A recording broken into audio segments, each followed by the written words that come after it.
Happening now, a festival is underway in Vacationland, and it's all about films. We're talking about the Maine Outdoor Film Festival, which features dozens of filmmakers from all across the country. Right now, the festival is doing select tours where they travel the state, partnering with local venues. Here to tell us more is the founder and festival director, Nick Callanan. Thank you so much for joining us. Hey, thanks for having me. Of course. So Good morning. Can you tell us a little bit about the Maine Outdoor Film Festival and the work that you do?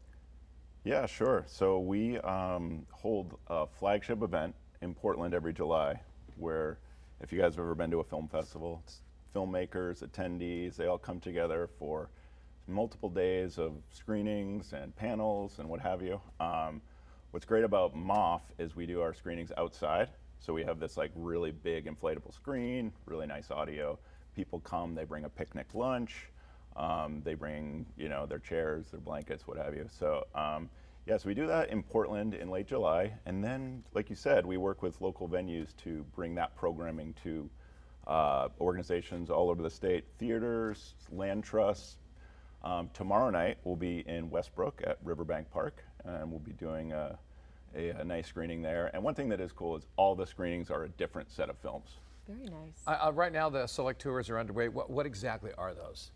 So that's like a 90-minute program of basically short films. So the first film might be a film about speed riding, which is like when you're skiing with a parachute on your back, right? So these guys do this in the French Alps. It's like crazy adrenaline. And then the next one might be a little bit more of a shift, and you're seeing something about, I don't know, farming in Maine. So that's a nice curated journey through these short films, and people really like it. Nice. And you mentioned the Westbrook location at Riverbank Park. There's also a show at a theater in Millinocket. Can you tell us about that? Yeah, so the Boreal Theater in Millinocket is hosting a screening on Saturday as well.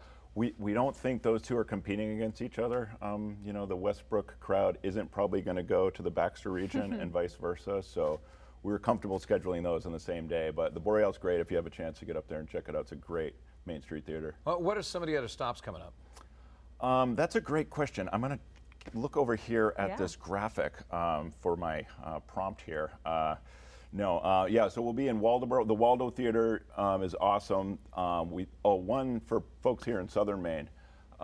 Portland Parks Conservancy has worked with Portland Trails to do that new, I don't know if you guys have had them on your show yet, but the new pump track up at Riverton Trolley Park, and it is fantastic. So we're partnering with them and Greater Portland NEMBA to do like a demo of the pump track, and then there'll be a screening afterwards. So that's here in Portland on the 18th.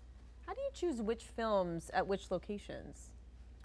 We work with, like, for example, that one at Portland Parks Conservancy. They wanted to do some mountain biking films because that was like on theme with the pump track, which is a mountain biking course. So we do a little bit of collaboration with the venue, but a lot of them, you know, they trust our judgment. We've been doing it for a few years, so we just try to choose films that'll fit. Coming up in November, you'll be hosting the Snow Day Dreams Winter Film event, co-hosted with Winter Kids. What can people expect at that event, and where is it happening? I mean, November, you're not quite into winter weather, but it's getting close. That's right. Hopefully not. So that's at Aura in Portland.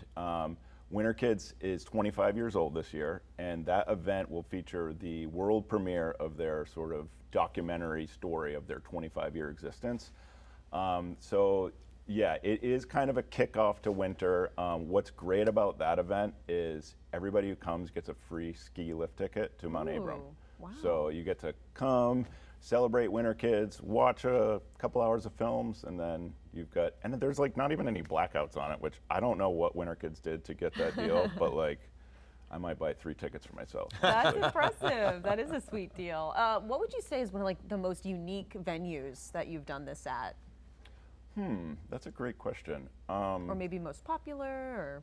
Yeah, the ones that we do in the summer at our flagship event on the Eastern Prom, it's tough to beat. You know, you can smell the ocean, the stars in the sky. It's a community event. Everybody's there together. I mean, we had, you know, there's like almost 200 people at some of those. So that's a really special one.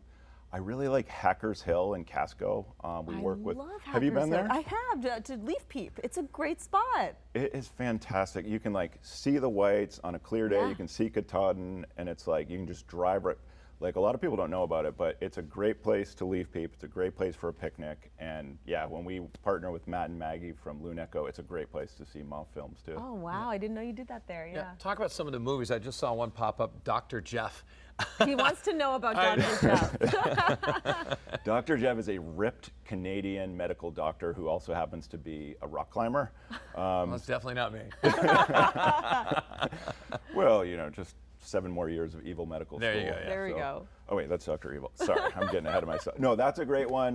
The one I was talking about earlier, that speed riding one, is fantastic. It's like these guys are skiing down the Alps. You know, if you are you guys alpine skiers at all? You know, you like get into trouble and you just like jump, and your parachute just like takes you over to the, you know, and then you're gonna land again, you know, and then some of that footage is filmed like from like above them from the other guy who's like looking down on the GoPro, so it's this crazy perspective. Another one that is a big favorite of mine this year is called About Damn Time, and it's about women dory rowers on the Grand Canyon. And so like this woman Deli, she started as a cook back when it was only men allowed to row those dories, and it's her story, but then it's also the story of the new, like the next generation of women dory guides. So that's a great special one. We accepted like 90 films this year, so there's so many good ones. That's amazing. Yeah. And what's a website where people can find out the schedule and if they need to get tickets? Yeah, it's MaineOutdoorFilmFestival.com, but it's also, we got like moff.film. So if you don't like typing like me, you can just type in moff.film. But yeah, there's a lot of info on there. Yeah, sounds like some great films and some great places to show those films. I agree. Yeah. Thank you so much for joining us. You guys are great. This was really fun. Thank you. Appreciate it. After the break, what is the fire risk like in Maine? Meteorologist Emily Santom is breaking it down coming up.